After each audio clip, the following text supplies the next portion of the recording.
Welcome to this deep focus strategy session. Take a slow, deep breath, and let's settle in. Today, we are calmly and systematically deconstructing the Cambridge AS Level Afrikaans syllabus, specifically targeting the environment topic. We're going to process complex themes like global warming, acid rain, and pollution, but more importantly, we are going to decode the exact structural requirements of this exam. We're stepping completely away from exam anxiety and moving into a space of serene, methodical, and highly logical preparation. Picture your mind right now as a pristine, distraction-free workspace. Our focus level indicator is set to 100%. By the end of this session, you will know exactly how to calmly isolate the exact command words in high-tariff exam prompts with total precision. Let's peel back the filler, isolate the core mechanics, and dive right in. Consider this insight from a senior examiner. The difference between a B and an A star often comes down to this specific topic. Now, you might be wondering, why is that the case? Why does the environment topic serve as the ultimate gatekeeper for top-tier marks? It's because this topic, encompassing the intricate realities of global warming, air, and water pollution, inherently demands two things simultaneously. First, it requires precise, technical Afrikaans vocabulary. And second, it demands the ability to weave incredibly complex, multi-layered arguments. It is simply not enough to just know the translated words for acid rain or carbon emissions. The examiner is looking for your ability to logically connect these environmental crises to broader socioeconomic impacts without losing your structural discipline. When you finally understand the architecture of what Cambridge is truly asking for, this entire syllabus transforms from a daunting, endless list of vocabulary into a predictable, highly structured, and incredibly satisfying formula. Here is our minimalist roadmap for today's session. First, the core principles. Second, technical methodology. Third, critical analysis. And fourth, top examiner warnings. Let's systematically process these blocks. Section 1. The core principles. Let's lay down our pristine theoretical foundation. Successful candidates must calmly demonstrate competence across all three of these distinct cognitive domains, rather than just passively memorizing vocabulary. To understand how this works in practice, imagine a shared digital workspace. Two incredibly dedicated scholars are collaborating on a response. We'll call them Alex and Sam. Alex is highly analytical and incredibly precise, but sometimes has a habit of crowding the page layout with unstructured facts. Sam, on the other hand, is creative and dynamic, but occasionally loses focus on specific command word parameters. They are staring at a complex, high-tariff Afrikaans prompt regarding environmental policy. Alex immediately starts typing. Okay, Alex says, we need to define global warming, list all the greenhouse gases, and explicitly state the effects on sea levels. Alex is entirely focused on the first cognitive domain, knowledge and understanding. But Sam pauses the typing and calmly counters. Wait, Alex, look closely at the command word. The prompt doesn't say describe, it says evaluate the impact. If we just list all those facts, we are stuck at the descriptive level. We aren't hitting the other two domains. Sam is exactly right. The second domain, analysis, requires you to pull apart the prompt and show exactly how and why a process is occurring. And the third domain, evaluation, is where you step back and make a judgment based on hard evidence. Sam tells Alex, we need to cleanly transition from stating the facts about sea levels to analyzing how that displaces populations, and finally, we have to evaluate whether current government policies are actually enough to handle it. Recognizing exactly which of these three domains a question is targeting is the zen of decoding command words. It protects you from running out of time because you only write exactly what the examiner requested. Cambridge heavily rewards a logical, structured reasoning approach that prioritizes deep analytical focus over a scattered, superficial breadth of facts. Let's return to Alex and Sam's digital workspace to see this in action. Alex is feeling the pressure of the clock and suggests, let's just write down every single thing we know about acid rain, air pollution, and global warming. If we cover everything, they have to give us the marks, right?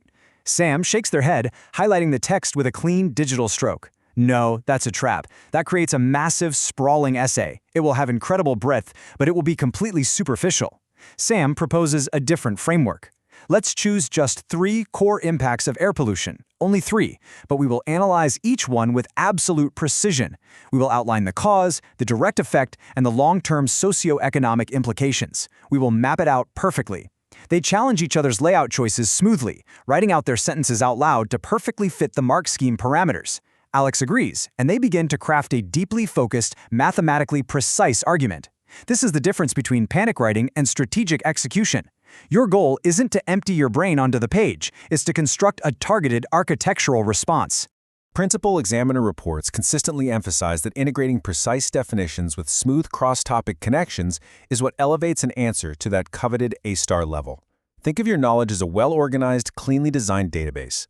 When you define a term like acid rain in Afrikaans, you do so efficiently and precisely.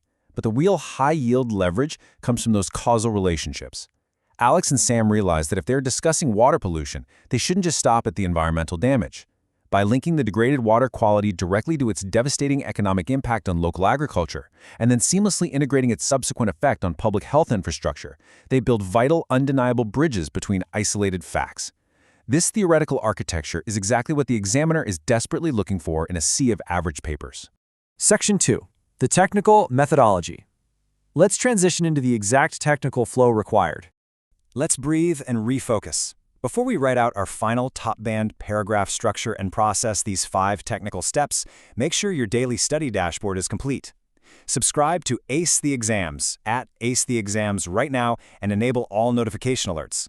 Whether your target is an IGCSE, an O-level, or an AS and A-level A-star, this channel is your weekly space for stress-free, deep-focus exam mastery. Now, let's get back into the flow. By adhering to this standardized 5-step sequence, you protect your mind from cognitive overload. But what happens when you hit a structural roadblock mid-paragraph? Imagine Alex and Sam are working through step 3, executing their analysis. But suddenly, their evidence drops completely out of alignment with their main point. The paragraph is starting to fall apart. This is where we step in with a serene, visual structural framework, the PEEL structure. Point, evidence, explanation, link. We show them how to calmly restore balance to the text. Step 1, identify the key elements. You make your point. Step 2, apply relevant principles. You drop in your textual evidence. Step 3, execute analysis. You provide your detailed explanation. And step 4 and 5, verify results and present format. You link it all beautifully back to the core prompt in a clean, legible layout. When you rely on this system, you extract maximum value from every single question, every single time, without fail. Here's a deeply comforting truth. Even if your final conclusion falters, showing your working step-by-step is your safety net. It earns you vital method marks along the way. This is an absolute game changer for your exam strategy.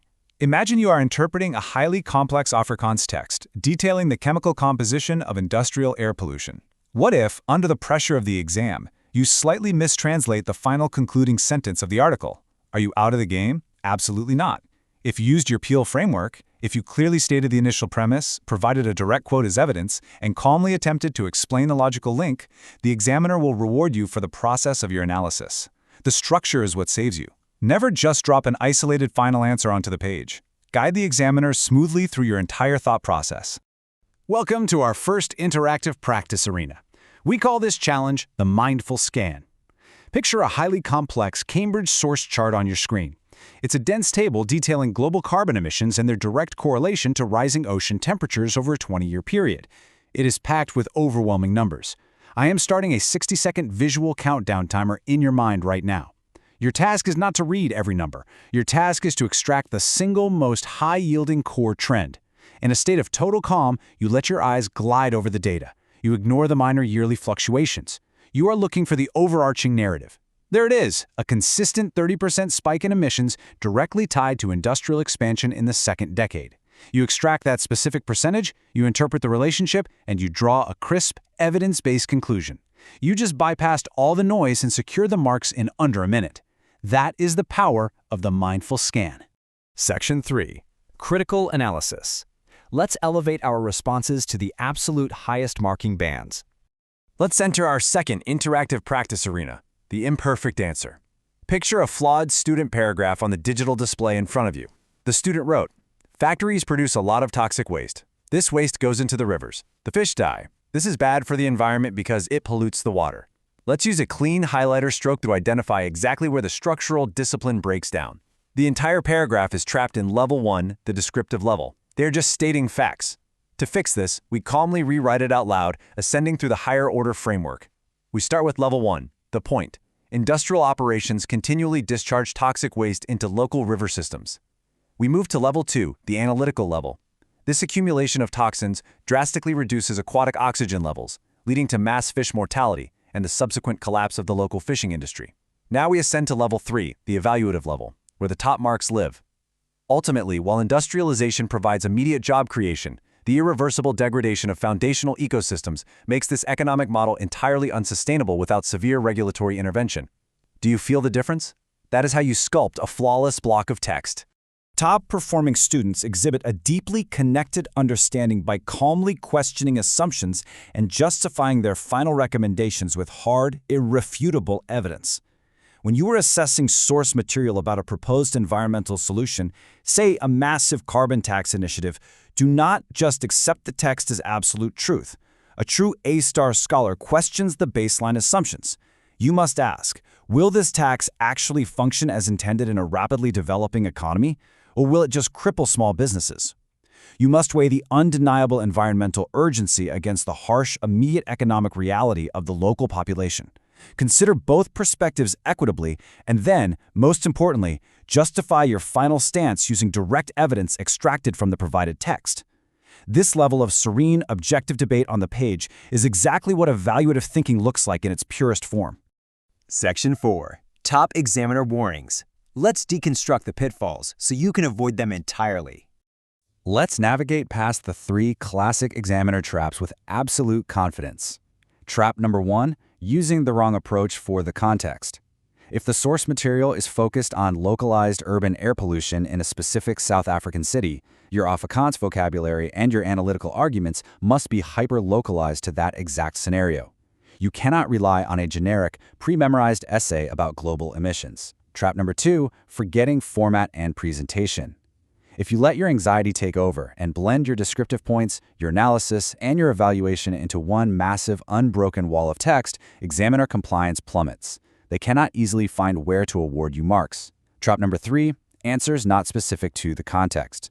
Keep your points meticulously separated, use clear paragraph breaks, and tailor every single sentence to the exact environmental parameters provided in the prompt.